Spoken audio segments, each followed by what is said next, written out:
오늘 우리에게 주시는 하나님의 말씀은 사사기 17장 1절에서 6절 말씀입니다. 에브라임 산지에 미가라 이름하는 사람이 있더니 그의 어머니에게 이르되 어머니께서 은 1,100을 잃어버리셨으므로 저주하시고 내 귀에도 말씀하셨더니 보소서 그 은이 내게 있나이다. 내가 그것을 가졌나이다 하니 그의 어머니가 이르되 내 아들이 여호와께 복받기를 원하노라 하니라. 미가가 은 1,100을 그의 어머니에게 도로주매 그의 어머니가 이르되 내가 내 아들을 위하여 한 신상을 새기며 한 신상을 부어 만들기 위해 내 손에서 이 은을 여호와께 거룩히 드리노라. 그러므로 내가 이제 이 은을 내게 도로주리라. 미가가 그 은을 그의 어머니에게 도로주었으므로 어머니가 그 은 200을 가져다 은장색에게 주어 한 신상을 새기고 한 신상을 부어 만들었더니 그 신상이 미가의 집에 있더라. 그 사람 미가에게 신당이 있으므로 그가 에봇과 드라빔을 만들고 한 아들을 세워 그의 제사장으로 삼았더라. 그때에는 이스라엘에 왕이 없었으므로 사람마다 자기 소견에 오른 대로 행하였더라. 아멘. 예수 샬롬. 샬롬. 이 시간은 거룩한 시간입니다. 우리 하나님의 나라의 생명의 떡을 먹음으로 우리는 영생하는 하나님의 자녀가 되어야 할 것입니다. 그리고 여러분 안에 임재하시는 성령 안에 있는 의로움과 평강과 희락의 축복하심이 이 한 시간 충만하시기를 주의 이름으로 축복합니다. 아멘. 오늘 말씀의 제목은 이미 소개했지만 우상 숭배자인 줄을 알지 못하는 그리스도인들이 있다는 것입니다. 오늘 저는 여러분들에게 이런 질문을 하고 싶습니다. 이런 질문을 제가 한다면 모두 다 의아스럽게 생각하리라고 믿습니다. 제가 이런 질문을 여러분들에게 드립니다. 혹 당신은 우상 숭배자가 아닌지요?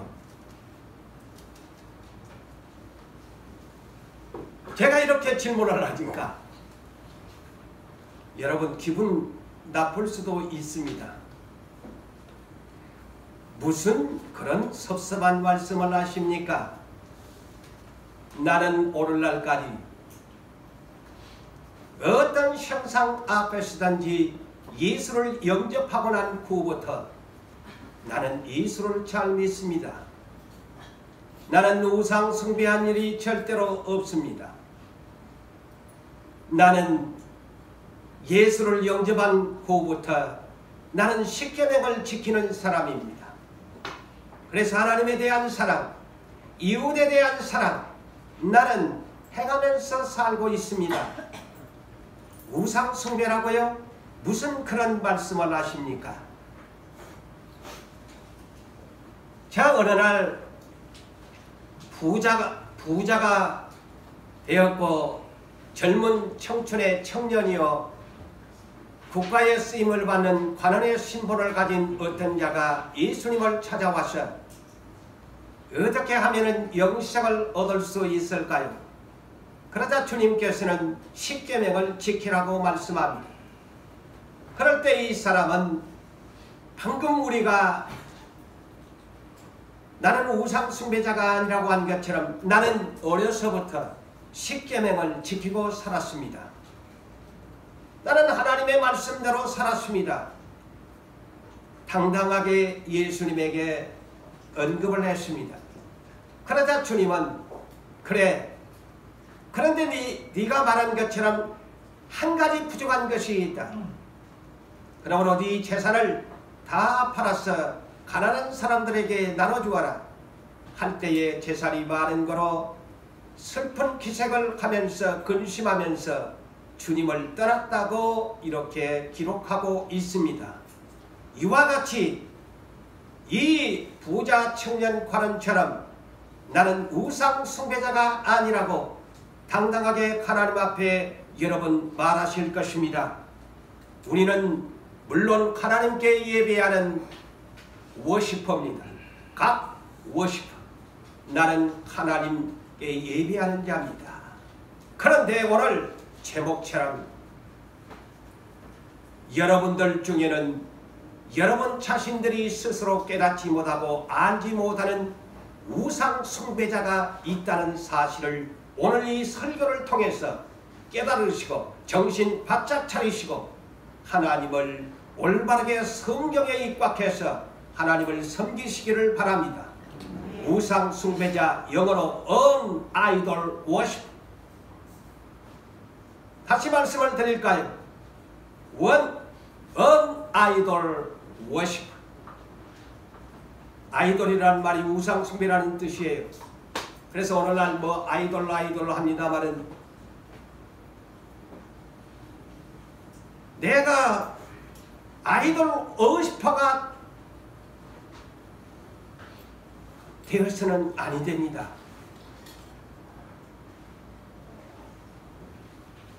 우상 숭배는 두 가지의 형상이 있습니다.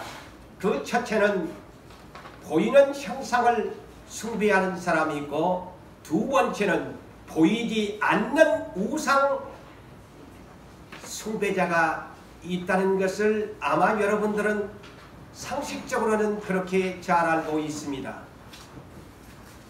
그렇지만 오늘날 우리 크리스찬들에게 그것을 깨닫지 못하고 나는 예수를 잘 믿는다고 생각하는 그런 우상 숭배자들이 많이 있다는 거예요. 저 역시도 목사가 순간을 놓치고 우상 숭배자가 될 수가 있습니다. 보이지 않는 우상 숭배가 너무나 우리에게는 원수마귀의 미혹에 의해서 성경을 떠나는 제멋대로의 신앙을 가지고서 내 소견대로 내 생각대로 살아가는 우리 그리스도인들이 많다는 것을 아셔야 할 것입니다. 그러므로 살아가는 성도 여러분, 우리는 보이지 않는 하나님의 영을 섬기고 있습니다. 그러므로 요한복음 4장 22절에서 24절의 말씀을 보면 하나님께서는 우리에게 참되게 예배하는 자를 찾으신다고 했습니다. 그러므로 하나님은 영이시니 영과 진리로 성령 안에서 예수 그리스도의 이름으로 우리는 우리 하나님 아버지께 예배를 드려야 하는 사람인 것입니다. 자, 사랑하는 성도 여러분, 그런데 우리 하나님은 보이지 않는 하나님의 신이세요. 스스로 계시는 하나님의 영원하신 하나님의 존재십니다.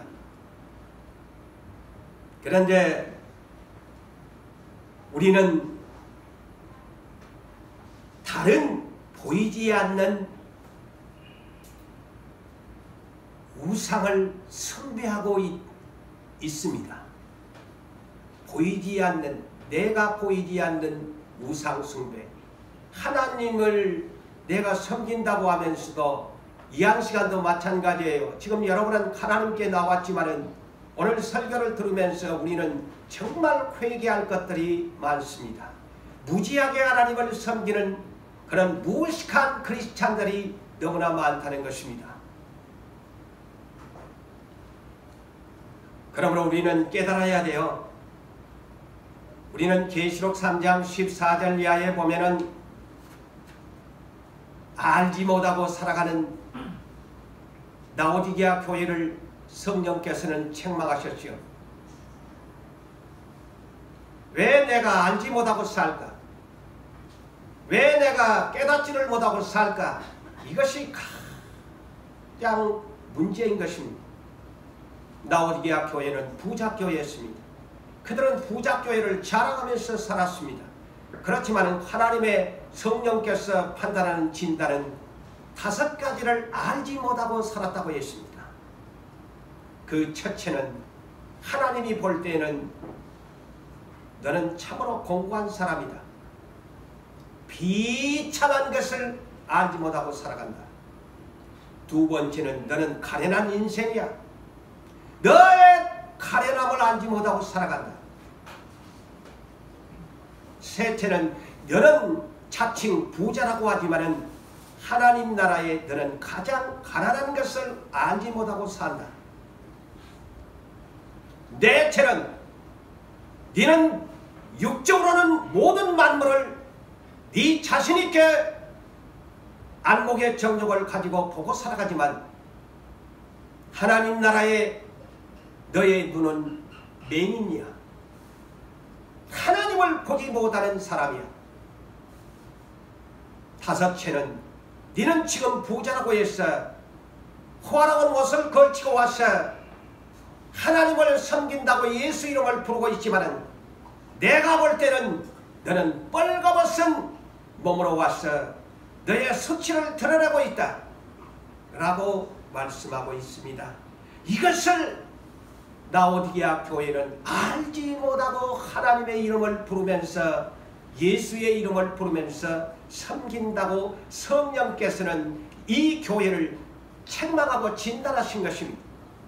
여러분, 예 의사를 찾아갑니까? 여러분의 몸의 상태를 진단하기 위해서 찾아갑니다. 오늘 왜 여러분 하나님 나라의 백성으로서 이 한 시간 예수를 찾으셨습니까? 만왕의 왕이여 참 의사이신 예수를 찾아오셨다면 오늘 말씀의 진단 앞에서 내가 과연 우상 숭배자인 것을 깨달으셔야 돼요.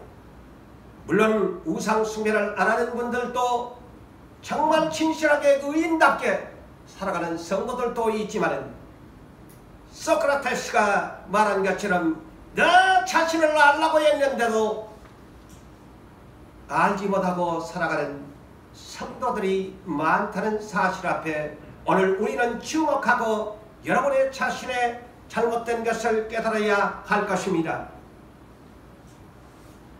5월은 가정의 달입니다. 우리 노부산교회 반석위의 가정을 세우는 달로 정하면서 이제 이 5월을 정리해 봅시다. 우리 가정은 정말 반석 위에 가정을 세웠는가? 우리 정리해 보자는 것이에요. 오늘 본문의 말씀은 여러분이 한번 읽기에는 무슨 말씀인지 이해가 어려울 것입니다. 그렇지만 이 본문의 말씀은 여러분들에게 소개하려고 합니다. 무슨 말씀이냐? 한 가정의 스토리의 얘기입니다. 이 가정은 왕이 없던 시대 이스라엘의 사사시대의 한 가정의 얘기입니다.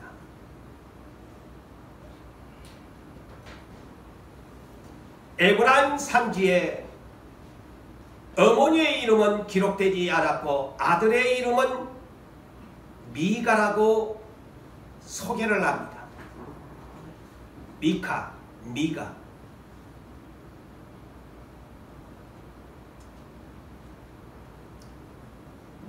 미가의 가정은 본받을 만한, 우리가 문자적으로 본문을 읽어보았지만은 이 내용상으로 볼 때의 미가의 가정은 본받을 만한 가정도 아닙니다. 또한 본받지 말아야 할 가정입니다. 이 두 모자의 얘기입니다. 어머니 되신 여러분들, 오늘 이 설교를 아버지 되시는 여러분들 잘 들으십시오.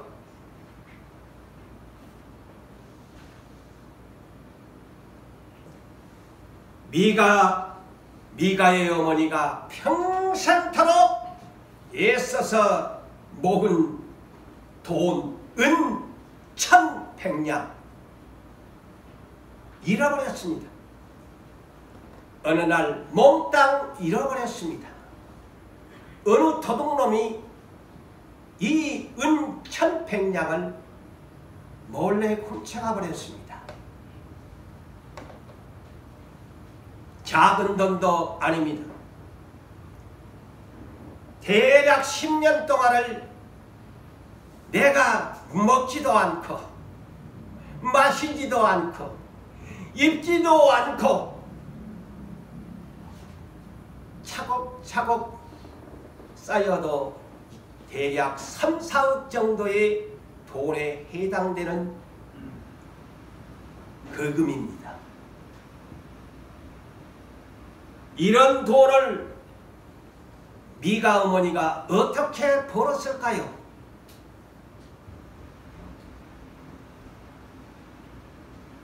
세상적으로 말한다면 정말 악착같이 벌었어요. 세상적으로 말한다면 뼈골이 쑤셔가며 아프면서도 이 돈을 벌었습니다. 차곡차곡 쓰지 않고 저축하면서 살았습니다.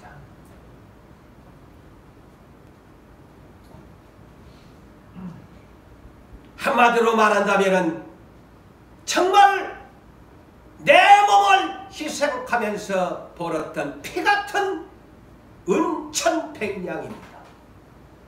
피같은 돈이죠. 그런데 누가 이 돈을 훔쳐갔단 말인가? 정말 황당하고 험악하고 실망할 수밖에 없는 절망의 순간을 이 여인에게 찾아온 것입니다.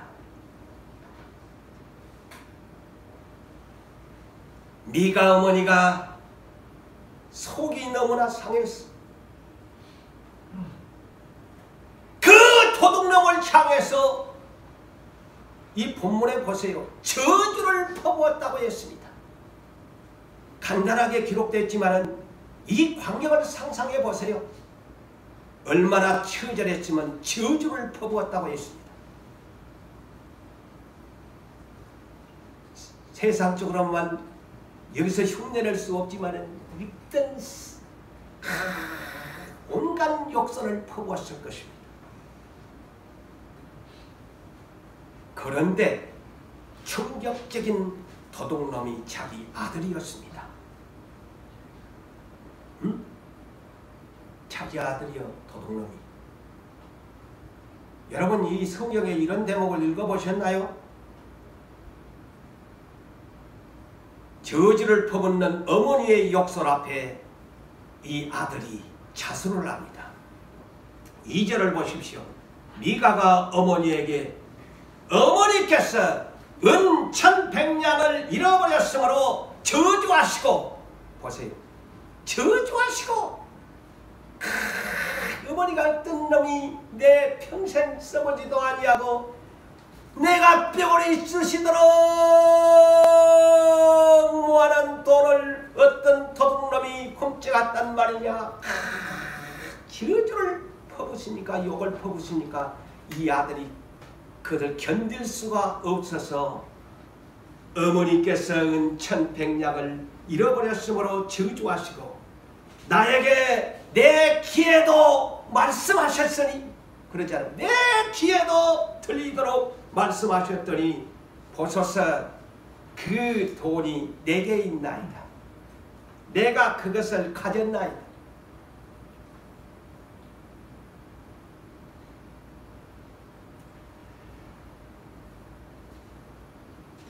참 어머니의 전 재산을, 어머니의 전 재산이에요. 어머니의 전 재산을 몰래 훔치고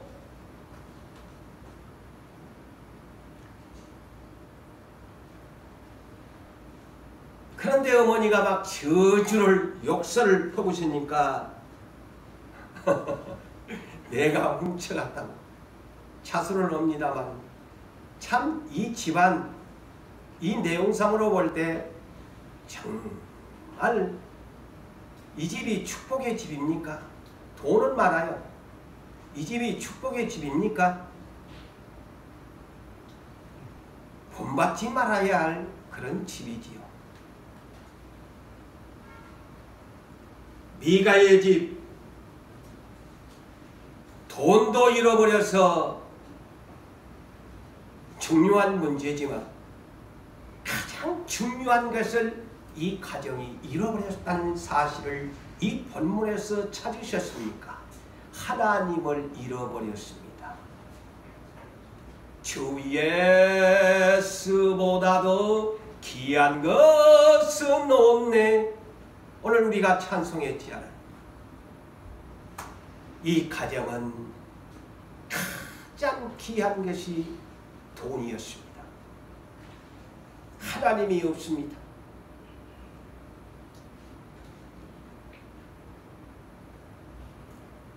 그것도 전 재산을 잃어버렸어도 하나님께 엎드려서 회개하고 기도하는 모습이 없습니다. 오히려 저주하고 욕설을 퍼붓는 일만 계속합니다. 하나님을 섬기는 가정이 이렇다는 것이죠.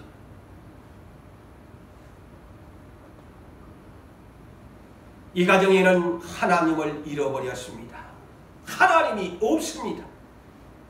돈 버는 일에만 평생을 어머니가 자식 교육, 도둑놈으로 만드는 자식 교육을 만들었습니다.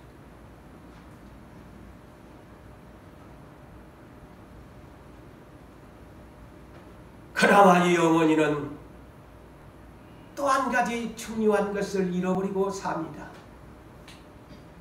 자기의 전 재산을, 어머니의 이 전 재산을 훔쳐간 도둑놈 자식에게 한마디 책망이나 꾸지람도 없습니다. 흠계도 없습니다. 여러분, 성경의 히브리서 12장 5절 이하에 보면은 정말 참 아들에게는 징계가 있어야 한다. 징계가 없는 자는 사생자다. 참 아들이 아니다. 사랑하는 아들들에게는 꾸지람을 받고 징계할 때에 낙심하지 말라고 성경은 교훈합니다. 그런데 이 어머니는 자기의 전 재산을 다 훔쳐간, 물론 자수했지만 이 아들을 꾸짖고 하나님의 말씀으로 교육하는 장면이 한 구절도 없다는 것을 여러분 눈여겨봐야 합니다. 돈을 돌려받은 어머니의 모습을 2절에 보십시오. 내 아들이 여호와께 복받기를 원하노라. 아니, 이것이 축복입니까? 도둑놈의 자식이 돈 다시 돌려줬다고 여호와께 내 아들이 복받기를 원하노라. 이 짧은 구절에 많은 비밀이 담겨져 있습니다. 오늘날 부모가 자식이 잘못했음을 불구하고 항상 기복신앙입니다. 이거이 기복신앙이에요. 여호와께 복받기를 원한다. 하나님이 없는데도, 잘못을 했는데도 꾸지람거리는 징계도 없고 그냥 너는 잘되기를 원해. 세상 사람이 추구하는 복을 원합니다. 여호와께 복받기를 원한대요. 세상에서 오냐자식, 호러자식이라고 우리나라에 많이 쓰는 단어지. 이 집이 바로 그런 집이에요. 오냐자식, 호러자식을 키우는 이 집입니다.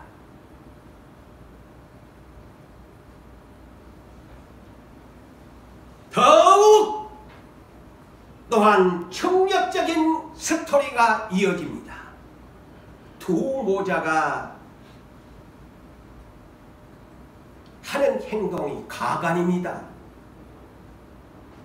아들이 훔쳐간 돈을 어머니에게 돌려주니까 3절에 보세요.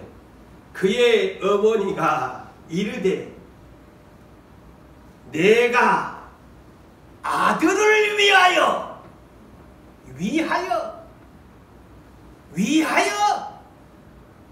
세상 말로 파이팅! 내 아들을 위하여 한 신상을 새기고 한 신상을 부어 만들자는 것입니다. 돈, 우상을 만들자는 겁니다. 여러분, 이 비밀입니다. 이것이 본문의 내용입니다. 아들을, 돈을 섬기는 아들로 내 아들을 위하여 한 신상을 새기고 한 신상을 부어 만들자. 그러면서 뭐라고 하느냐? 과관입니다. 이 돈을 여호와께 거룩히 드리노라. 문자적으로 보면 그럴듯한 맥락의 이 내용입니다. 세상에나 여호와께 거룩히 드리제요. 미가의 어머니는 은 1100냥, 오늘날로 말할 것 같은 10년 안 쓰고 나오는 그런 3, 4억 정도의 돈을 200냥을 들여가지고 은장색에게, 은장색이 뭐예요? 우상을 만드는 사람, 은으로 도금을 시켜서 우상을 만드는 은장색에게 주어서 한 신상을 새기고 그랬어요. 한 신상. 나무로 목상을 하나 만들고 새겨서 만들고 그 다음에 은을 녹여서 그 나무 목상에게 은을 도금하는 그런 우상을 만들자. 이 집에 금이 있었으면은 또 이렇게 금장색에게 또 이렇게 바뀌었을 것입니다. 똑같은 말이 은이나 금이나. 그래서 오늘 6절에 보십시오. 사람마다 자기 소견 옳은 대로 행하였더라. 이것이 오늘 키포인트입니다. 사람마다 자기의 소견대로. 이거 다른 말로 무슨 말인 줄 아세요? 자기 뜻대로, 자기 주관대로 하나님을 섬겼더라. 이 말입니다. 성경이 있는데, 성경의 말씀이 있는데, 오늘날 우리가 성경은 오픈을 안 시키고 오픈을 시킵니다. 그리고 내 어머니의 생각대로, 아버지의 생각대로, 자식의 생각대로 성경은 무관하고 우리 생각대로 하나님을 섬기자는 논리입니다. 예? 보세요. 이 1100냥을 하나님께 거룩히 드리자고 해놓고 자기들의 뜻대로 우상을 만들어 가지고 자기 집에 가정에 두었더라. 돈 우상입니다. 예? 돈 우상이에요. 자, 여러분, 모세가 십계명을 받으러 시내산에 올라가 40일 동안 내려오지 아니한 이스라엘 백성들이 모세가 안 내려오니까 죽었다고 생각했어요. 그렇다면 우리가 즉 약속의 땅으로 인도할 신을 만들자. 그래서 사람은 하나님이 보이지 아니하니까 항상 보이는 것을 추구합니다. 그래서 금송아지를 만들었잖아요. 그러면서 그들이 출애굽기 32장 1절에 보니까 우리를 인도할 신이 이 금송아지다. 황금만능주의. 돈이 있어야 내가 살고, 돈이 있어야 내 자식을 키우고, 돈이 있어야 내가 건강하고, 돈이 있어야 내가 명예를 얻고, 돈이 있어야 다 옳은 말이죠. 필요한 것이죠.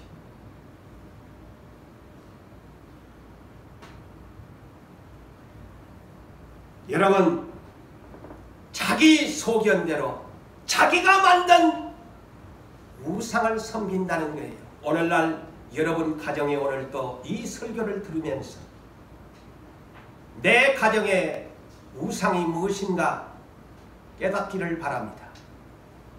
여러분 가정의 우상이 무엇입니까? 말로는 하나님, 예수님 이름은 날마다 부르면서 진정한 내 가정에 이 미가의 어머니처럼 미가처럼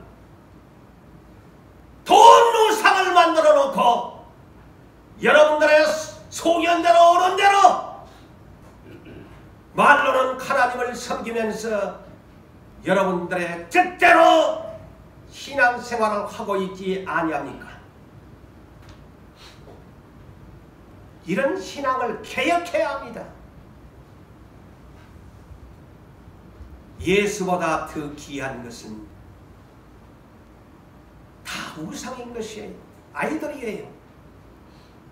아이돌 워시퍼스가 되면 아니 됩니다.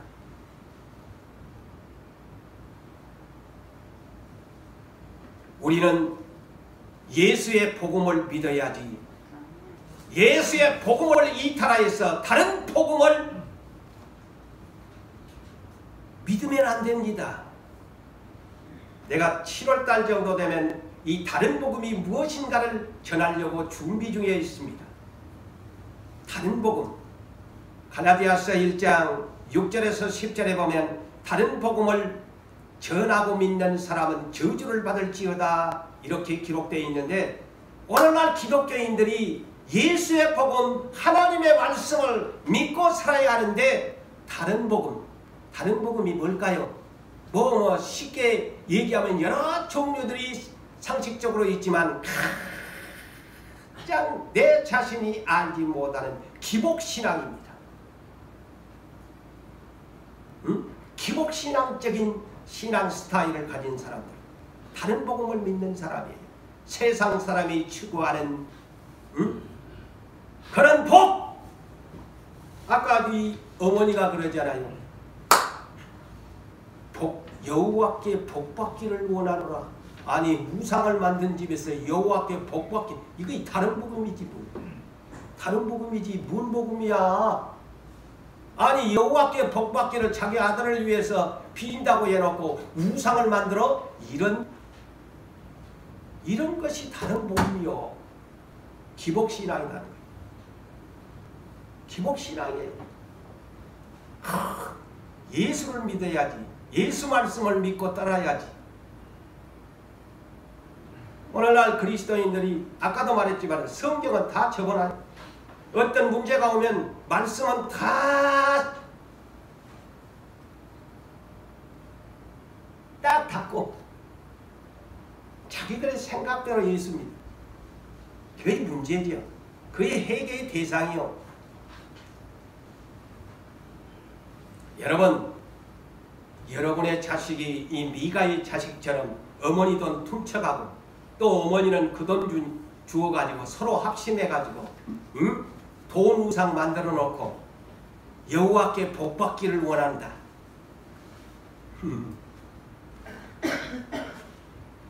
여러분 자식들 예수 맛을 먼저 알게 해주시기를 원합니다. 하나님의 말씀의 맛을 알게 가르치시기를 원합니다. 주의 말씀의 맛이 어찌 그리 단지요. 이것을 가르쳐 줘야 하는데, 여러분 자식 사랑한 것 저도 자식 사랑합니다.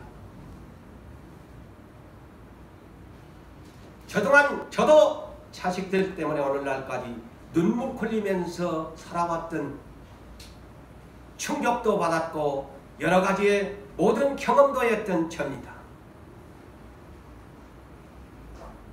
자식을 사랑하는 사람이 어디 있습니까? 그렇지만 우리 예수 믿는 부모 여러분들, 자식 예수 맛을 알도록 가르치고 기도하시고 훈계하시기를 바랍니다. 예수 맛을 알지 못한 자식에게 돈 맛부터 가르치면 그 자식이 어디로 가겠습니까? 내가 아무리 내 자식을 사랑해도 돈 맛부터 알면 예수와 멀어집니다. 돈 맛을 아는 순간 미가의 이 아들처럼 어머니의 돈 평생 쓰는 귀한 줄도 모릅니다. 나중에는 어머니와 함께 돈 우상 만들어 놓고 그것을 하나님이라고 생각합니다. 탕자의 비유가 무엇인 줄 여러분 아세요? 탕자 비유 모르는 사람이 있나요, 이 자리에? 그런데 이 탕자가 돈 맛을 아는 자입니다. 아버지의 사랑보다도 아버지, 나에게 돈 좀 주세요. 나 아버지 곁을 떠나서 멀리 가서 살고 싶어요. 돈 맛을 먼저 안 자가 탕자입니다. 이것이 성경에 가르쳐주는 영적인 교훈입니다. 자식이 돈 맛을 아는 순간 예수 맛은 떨어집니다. 말씀의 맛이 떨어집니다. 여러분, 자녀 교육을 잘 하셔야 돼요. 오늘도 여러분 자식 지금 어디에 있습니까? 지금 무엇을 하고 있습니까? 돈 맛을 알고 있습니까? 탕자가 그것 때문에 나중에 모든 것 다 잃고 아버지께로 돌아옵니다.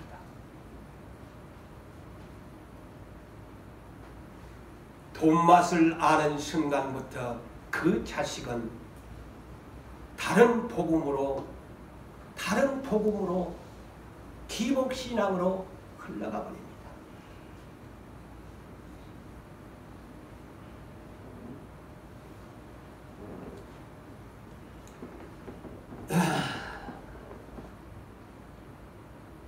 우리는 보이지 않는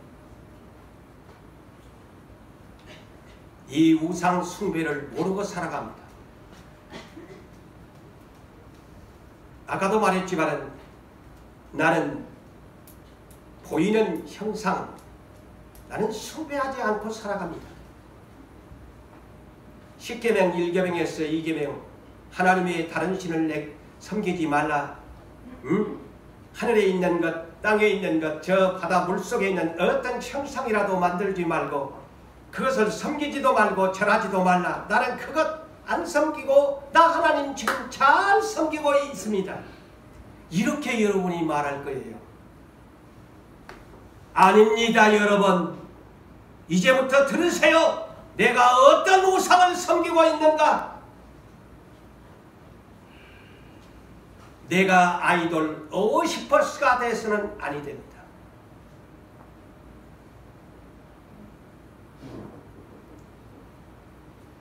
돈과 재물, 우상 숭배.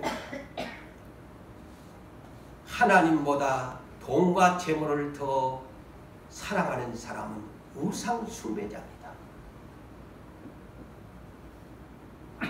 누가복음 16장 13절에서 14절에 주님이 말씀하잖아요.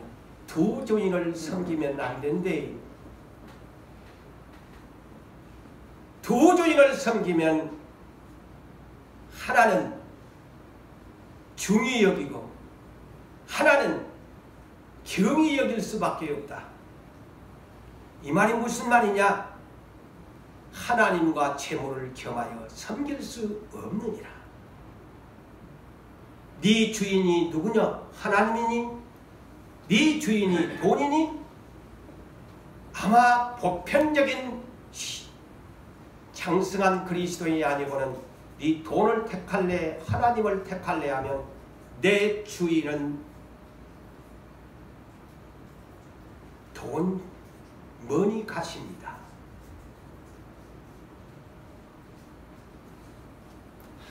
그러자 이 말씀을 듣는 바리새인들이 어떤 사람이에요? 사람 중심으로 하나님을 섬기는 사람이에요. 항상 사람이 알아줘야만 잘한다 잘한다 하면 그 열심을 한다는 거. 오늘날 교회도요, 정말 하나님을 위해서 열심으로 일하는 충성파냐, 아니면 사람 중심으로 열심으로 충성하는 사람이냐. 여러분 어떤 이유입니까? 목사가 알아주기 위해서 열심히 충성합니까? 그 사람은 바리새인입니다. 바리새인들이 항상 사람 중심, 사람이 알아주기를 위해서 일을 했습니다.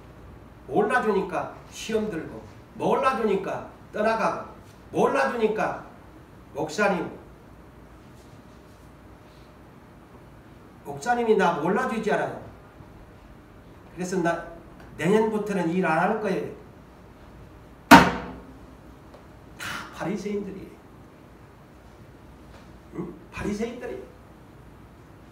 성경은 너무 잘 알아 바리새인들이 누군지. 근데 본인은 바리새인인 줄 모른다는 거지. 외식하는 사람들이죠. 디모데전서 6장 10절에도 돈을 사랑함이 일만하게 악의 뿌리가 된다. 돈을 사랑함이 일만하게 악의 뿌리가 된대. 돈을 사랑하는 사람은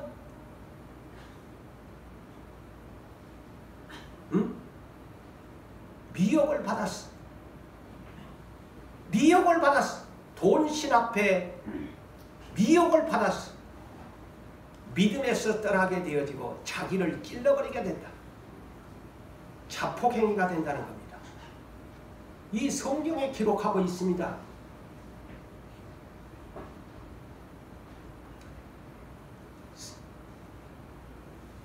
이스라엘의 아하방과 이세벨이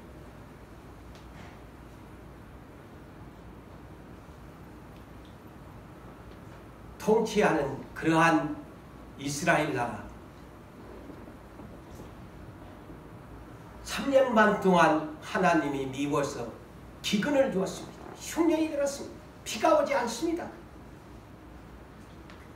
하나님을 섬기는 아하방이 마누라를 잘못 얻어가지고 마누라 말에 꾀임을 받고 항상 줏대 없이 마누라 말을 듣다가 나라 꼴이 3년 반이나 비가 오지 않고 나라가 완전히 그냥 쑥대와 시대버린 것입니다.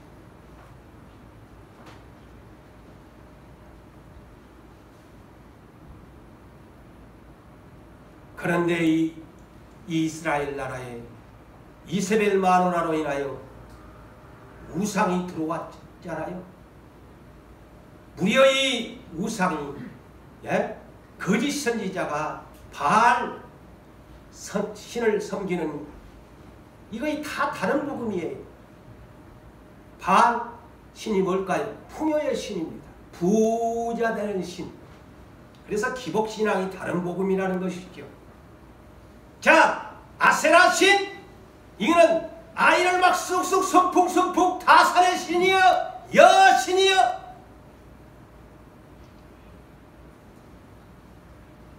거짓 선지자가 무려 850명을 거느리고 이스라엘을 다스리는 이런 우상의 나라로 만들어버렸어요. 그러니 하나님이 진노할 수밖에 없죠. 그래서 엘리야 선지자가 백성들 앞에 서서 열왕기상 18장 21절에 백성들을 향해서 엘리야 선지자가 소리칩니다. 어느 때까지 돌 사이에서 머뭇거릴래? 여호와가 하나님이면 여호와를 선택할 것이요 바알이 하나님이면 바알을 선택해라. 왜 두 주인을 섬기느냐?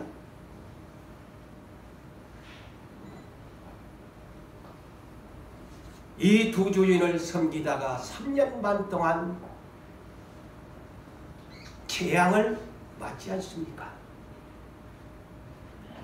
그 다음에 세 번째 사람 우상 숭배입니다. 무슨 말이냐고요? 오늘 본문도 보셨지만은 이 미가의 어머니는 아들을 엄청 사랑합니다. 자기 돈을 뚱쳐간 사람. 그런데도 여호와께 복받기를 원하고 나무라지도 않습니다. 아이고 내 자식 어디가 다쳤는가? 아이고 그래 네 소원이면 내가 다 들어줄게. 네 소원이 뭐야? 이런 어머니 스타일입니다. 자식이 우상합니다. 그런데 마태복음 10장 34절에 예수님이 세상에 오신 목적의 한 가지가 첫째는 구원이겠지만은 여기에 세상에 오신 목적이 뭐냐? 내가 가정에 평안을 깨뜨리고 평안을 주려고 온 것이 아니고 불안을 주려고 왔다. 왜냐? 나보다 더 사랑하는 것들이 너희 가정이 너무 많다. 응? 나보다 네 마누라를 더 사랑하고 나보다 네 남편을 더 사랑하고 나보다 네 자식을 더 사랑하니 나한테 합당하지 아니하다.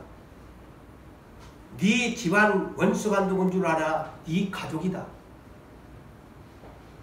그러므로 네 십자가를 지라! 이 말이 뭘까요? 자기 십자가를 지라! 갈라디아서 5장 24절이 답입니다. 자기 십자가를 지라는 것. 그리스도의 예수의 사람들은 자기의 육체와 두 번째 너의 정욕과 셋째 탐심을 십자가에 못 박아버려라. 그게 자기 십자가입니다. 십자가에 못을 박아버려야 돼요.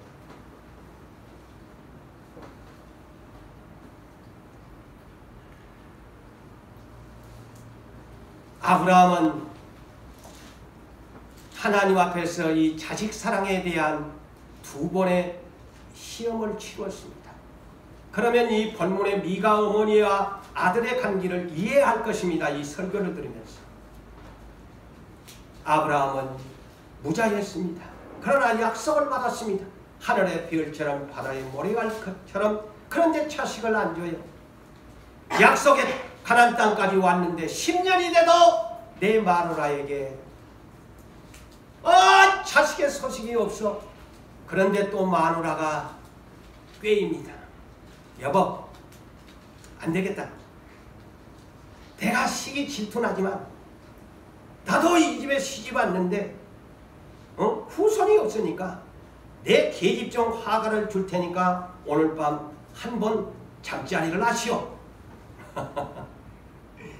아브라함이 뭐 싫어할 이유가 뭐가 있겠어요. 마누라가 성 접대를 해준다는데 오늘날 세상과 예스. 그런데 그날따라 그 밤이 아브라함에게 그런 충격적인 밤이 될 줄을 몰랐습니다. 이스마엘이 잉태됐습니다. 그런데 하나님이 이 이스마엘을 버리게 합니다. 실수로 낳은 자식. 마누라와 그 하갈과의 갈등 속에서 하나님이 응답하기를 아브라함아 고민하지 말고 네가 실수로 낳은 이스마엘 네 피지만 내쫓아라. 아브라함은 첫 번째 이 하나님의 명령 앞에 아침 일찍 일어났어. 내보냈다. 순종합니다. 드디어 하나님이 약속한 이삭을 낳았습니다. 이는 창세기 22장의 사건 모르시나요?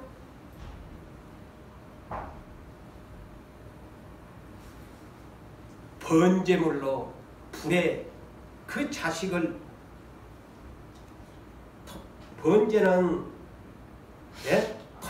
토막 잘라가지고 하나님 앞에 드리는 불로 태워드리는 제사입니다. 속죄의 제사입니다. 사흘길을 걸어가면서도 그 마음이 변치 아니하고 아들을 하나밖에 없는 독자를 하나님 앞에 번제물로 장작더미에 올려놓고 꽁꽁 묶어가지고 칼을 들고 아들을 죽네. 아브라함아! 아브라함아! 하나님이 그 마음을 아셨지요. 내가 이제야 나 경외하는 줄을 알았다. 합격. 이것이 믿음의 조상의 합격인 것입니다. 보십시오. 네 나보다 아들 사랑할래? 두 자식 다 하나님 앞에 순종하잖아요. 내 보내라 하니까 내 보냅니다. 불로 태워 드려라. 순종합니다. 여러분, 동방의 의인 욥 갑절의 복을 받은 한꺼번에 다 이뤘지만 우리 누구산교회도 이런 약속을 주셨습니다. 갑절의 복을 우리에게 주실 것입니다. 할렐루야. 근데 욥이 욥기 1장 5절에 보면은 욥 같은 가정교육을 해야 합니다. 10 자녀를 불러다가 성결하게 했다. 깨끗하게 했다. 거룩하게 했다. 욥은 아침에 일찍 일어나서 자녀들을 불러다가 하나님 앞에 번제를 드렸다. 하나님께 예배를 드렸다. 왜 자녀들을 불러다가 번제를 드렸는가? 혹시 이놈의 자식들이, 이놈의 아들들이 죄를 범하여 여호와를 욕되게 할까 하여 항상 이러한 마음으로 10 자녀들을 데려다가 예배를 철저하게 드렸다는 것입니다. 할렐루야. 네. 할렐루야. 아멘. 오늘 여러분의 자녀 어디 있습니까? 부모님들, 여러분들 물론 끌고 나올 수 없지만 우세요. 여러분의 자녀가 오늘 하나님이 아담과 하와에게 아담아! 내가 어디에 있느냐 내 아부개야! 너 지금 뭐하고 있니? 하나님보다 돈 버는 것이 더 우선이니? 돈 맛을 알았니?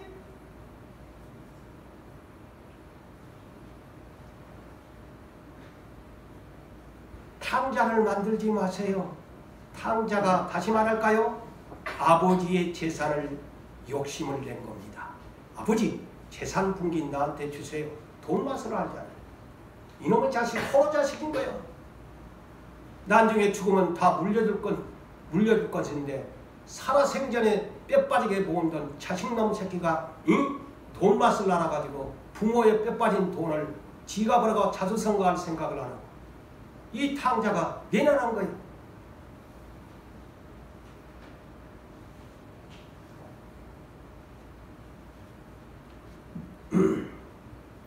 여러분, 사람 우상화를 만들지 마세요. 내 자식을 나 저놈의 자식 없으면 못 살아. 그게 우상이요. 하나님 때문에 살지 저 자식 없다고 내가 왜 못 살아? 내 우리 고은희 집사 있지만은 저 자식 때문에 내가 살아요?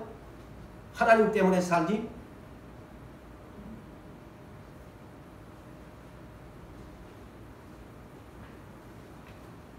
자식 앞에 쏟는 정성 잘해야 되겠지만은 하나님 앞에 더 정성을 쏟으세요.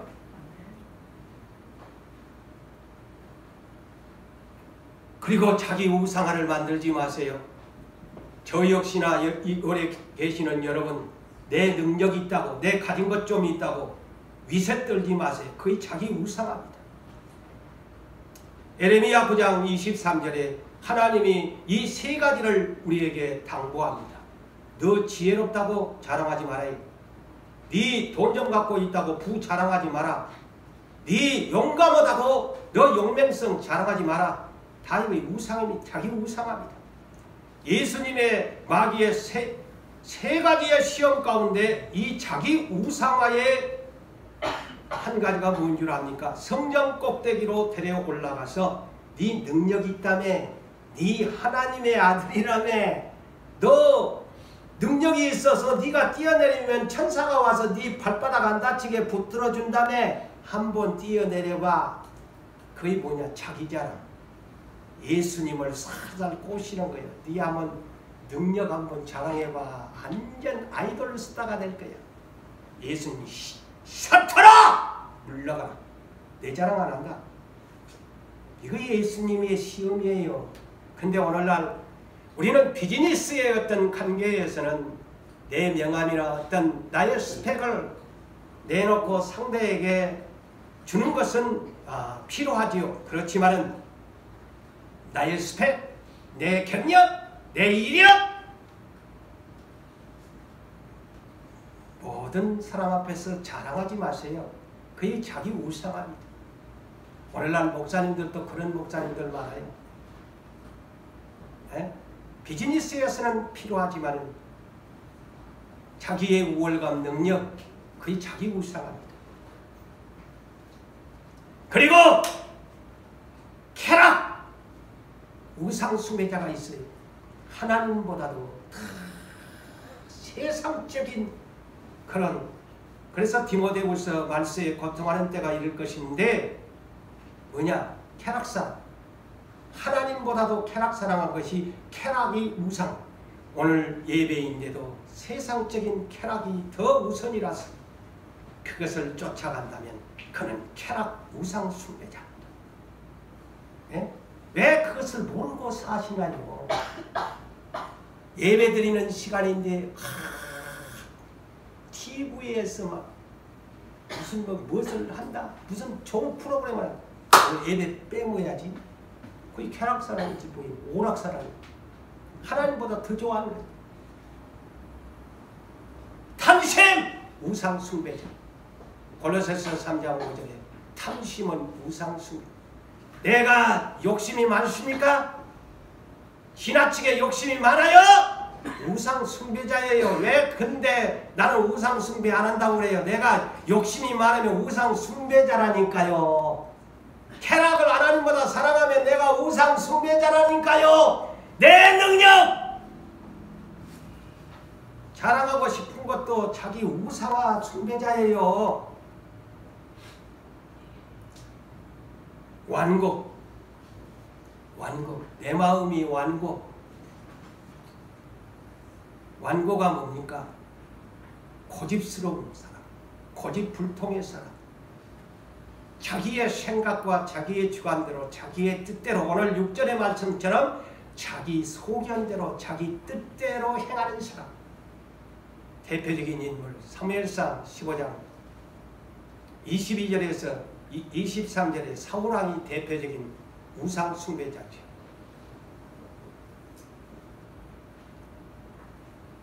하나님의 말씀을 거역하는 죄는 점쟁이에 가서 점을 치는 죄와 같고, 당신의 마음이 고집불통, 원고집, 자기 고집대로 하는 것은 사신 우상 앞에 절하는 죄인입니다.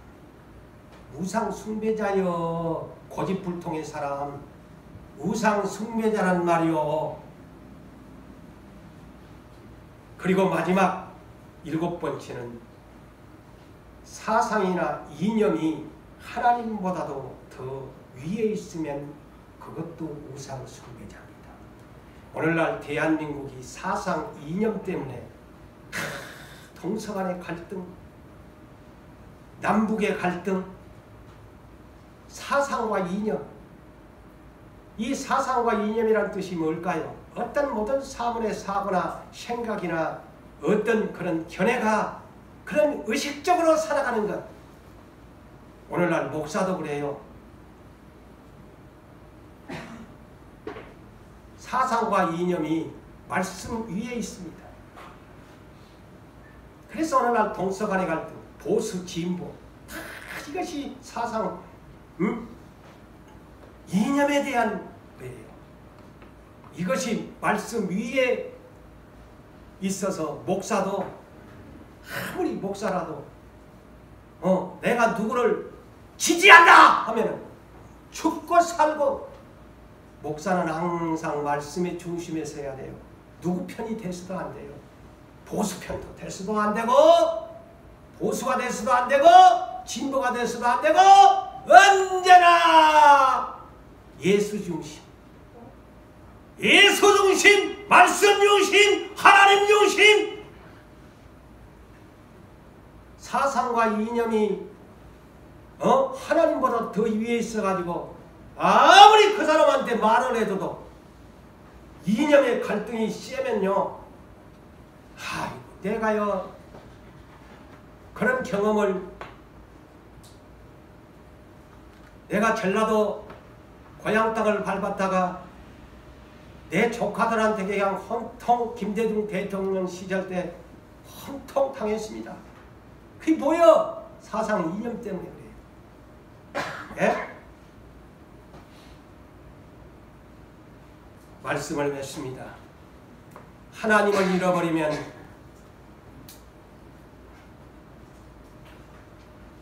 모든 것을 잃어버립니다.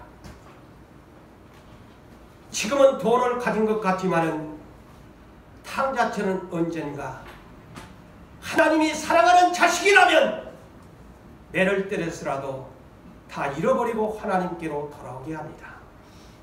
사랑하는 성도 여러분들이요, 여러분들의 우상 숭배가 무엇입니까? 오늘 들으셨습니다.